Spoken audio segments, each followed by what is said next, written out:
열린 교성 여러분 안녕하세요. 6월 11일 매일 성경 묵상 함께 하겠습니다. 오늘 묵상할 말씀은 사도행전 19장 21절에서 41절의 말씀입니다.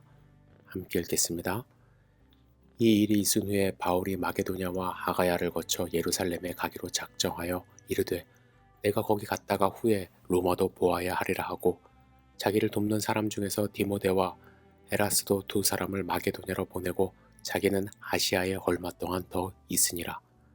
그때쯤 되어 이 도로 말미암아 적지 않은 소동이 있었으니 즉 더메드리오라 하는 어떤 은장색이 은으로 아데미의 신상 모형을 만들어 직공들에게 적지 않은 벌이를 하게 하더니 그가 그 직공들과 그러한 영업하는 자들을 모아 이르되 여러분도 알거니와 우리의 풍족한 생활이 이 생업에 있는데 이 바울이 에베소뿐 아니라 거의 전 아시아를 통하여 수많은 사람을 권유하여 말하되 사람의 손으로 만든 것들은 신이 아니라 하니 이는 그대들도 보고 들은 것이라.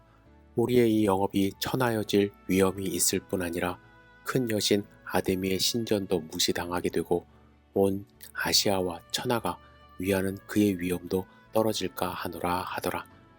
그들이 이 말을 듣고 분노가 가득하여 외쳐 이르되 크다.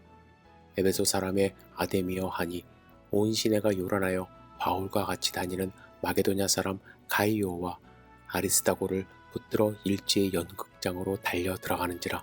바울이 백성 가운데로 들어가고자 하나 제자들이 말리고 또 아시아 관리 중에 바울의 친구된 어떤 이들이 그에게 통지하여 연극장에 들어가지 말라 권하더라. 사람들이 외쳐 어떤 이는 이런 말을 어떤 이는 저런 말을 하니 모인 무리가 분란하여 태반이랑 어찌하여 모였는지 알지 못하더라.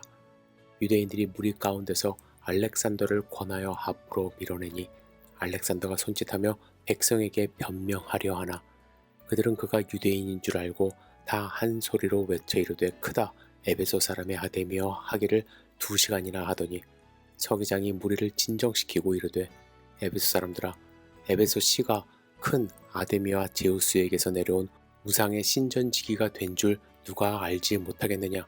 이 일이 그렇지 않다 할 수 없으니 너희가 가만히 있어서 무엇이든지 경솔이 아니하여야 하리라. 신전의 물건을 도둑질하지도 아니하였고 우리 여신을 비방하지도 아니한 이 사람들을 너희가 붙잡아 왔으니 만일 데메드리오와 그와 함께 있는 직공들이 누구에게 고발할 것이 있으면 재판 날도 있고 총독들도 있으니 피차 고소할 것이요 만일 그 외에 무엇을 원하면 정식으로 민회에서 결정할지라.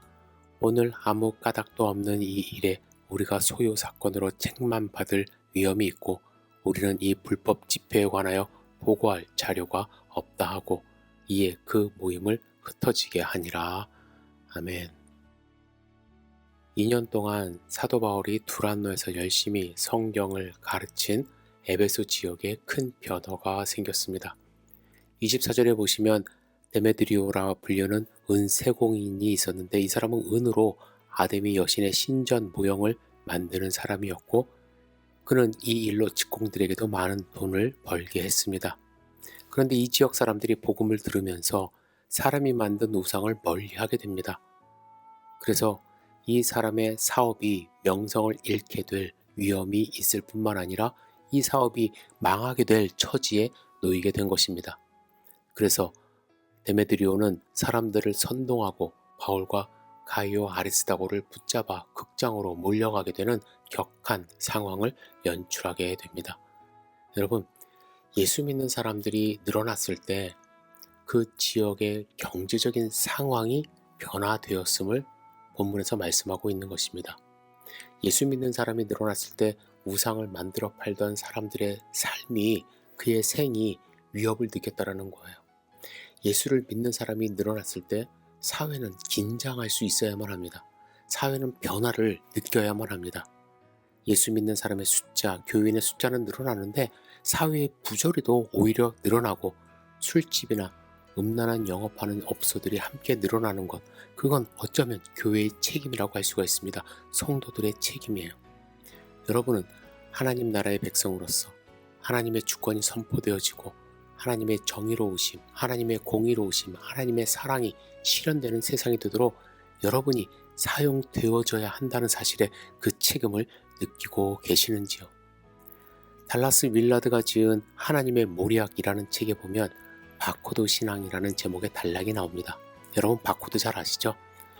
저는 이 바코드가 어떤 원리에서 이제 작용을 하는지 잘은 알지 못합니다. 그저 신기한 것은요, 이 스캐너는 다른 어떤 문자에 반응하지 않고요, 바코드에만 반응을 보인다는 것입니다. 그런데 여러분, 이건 편리합니다. 하지만 단점이 있어요. 바코드가 붙어있는 병이나 상자의 내용물이 무엇이며 이 바코드가 물건에 제대로 붙어있는지 그런 것 전혀 중요하지 않다는 것입니다. 계산기는 전자 감시관을 통해 바코드에만 반응할 뿐 그 외의 것은 일절 무시됩니다. 그래서 아이스크림 바코드가 예를 드는 거예요.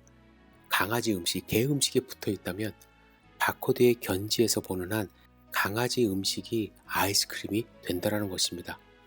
음식물의 내용물이 어떻게 담겨져 있고 어떠한 상태에 있는지 이 스캐너는 알지 못하고 바코드를 통해서 읽어드린 정보를 통해서 물건을 판단합니다.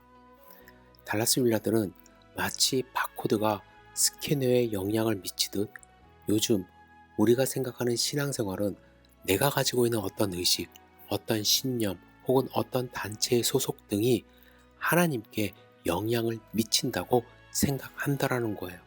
예를 들면 여러분이 어떤 신조에 정신적으로 동의하는 순간이나 어떤 교회에 들어가 등록하는 순간 하나님의 스캐너는 그것을 감지하고 곧 용서가 흘러나온다라는 것이죠. 그리고 적당량의 의가 그리스도의 구좌에서 천국 은혜의 우리 구제로 이체되면서 우리의 모든 빛이 탕감되는 신앙을 갖게 된다라고 이야기를 합니다. 내가 어떠한 생각을 하고 내가 어떠한 관계를 맺고 있고 내가 그리스도를 위하여 복음을 위하여 어떤 삶을 사는지 그 내용물하고는 별 상관없이 그냥 스캐너를 통해서 인식되듯이 하나님이 나를 그렇게 인식할 것이라고 생각한다는 것입니다. 이러한 바코드 신앙을 우리가 하고 있다면 절대로 우리의 삶에 영향을 미치지 못합니다. 내용물과는 상관없는 바코드가 붙어있는 경우가 허다하기 때문에 그렇습니다. 미국의 한 유명한 목사는 이렇게 개탄합니다. 오늘날 교회는 왜 이렇게 약한가? 회심자와 등록교회는 많이 내놓지만 왜 문화에 미치는 힘은 갈수록 약해지는가? 왜 그리스도인들은 이 세상과 구별이 안 되는가? 기독교 문화가 발달된 미국의 목사가 이렇게 말을 하는데 우리는 어떻겠습니까? 사회 속에서 그리스도인의 힘을 여러분들 느끼고 있습니까? 예수 그리스도의 복음의 기쁨을 누리며 살고 있는지 모르겠어요. 마음은 원하는데 몸이 따라가지 않는 경우도 있고 몸은 교회에 와 있는데 마음은 세상에 가 있는 경우도 많이 있습니다. 우리는 교회를 다닌다는 이유로 핍박받을 일 없습니다. 종교의 자유가 우리 앞에 있습니다. 하나님께 예배드리고 찬양하고 하나님의 말씀을 읽을 수 있는 자유를 빼앗을 사람은 주변에 없습니다.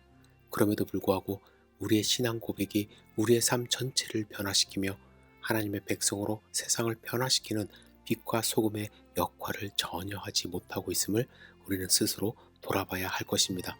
우리는 과연 에베소 교인들이 지역 경제를 변화시켰듯이 우리가 살고 있는 지역을 어떻게 변화시키고 있는지 스스로 생각해 봐야 할 것입니다. 기도하겠습니다. 전능하신 주님, 우리의 삶을 지켜주시옵소서.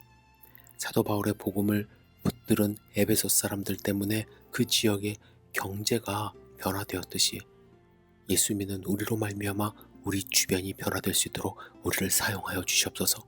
성령 충만한 삶을 살 수 있도록 인도해 주시고 나로 인하여 주변 사람들이 하나님을 만나는 축복의 통로의 삶을 살 수 있도록 인도하여 주시옵소서. 예수님의 이름으로 기도드렸사옵나이다. 아멘.